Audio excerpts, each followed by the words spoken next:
सत्य, विश्वास आणि वेग म्हणजेच पुणे हेराल्ड. पुणे शहरालगत असलेल्या सुसगाव परिसरात मंगळवारी भीषण अपघात घडलाय.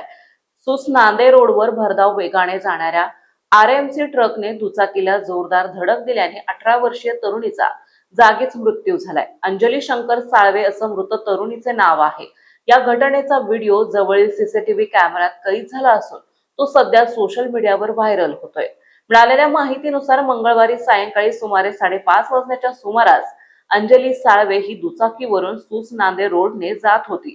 ती शिवबा चौक परिसरात पोहोचली असता मागून वेगाने येणाऱ्या सिमेंट मिक्सर ट्रकने तिच्या दुचाकीला धडक दिली. धडक बसताच तिच्या दुचाकीवरील ताबा सुटला आणि ती रस्त्यावर पडली. त्याच वेळी ती ट्रकच्या मागील चाकाखाली आल्याने तिचा जागीच मृत्यू झाला.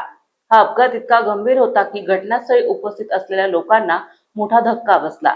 अपघाताची माहिती मिळताच बावधन पोलिसांनी तातडीने घटनास्थळी धाव घेतली.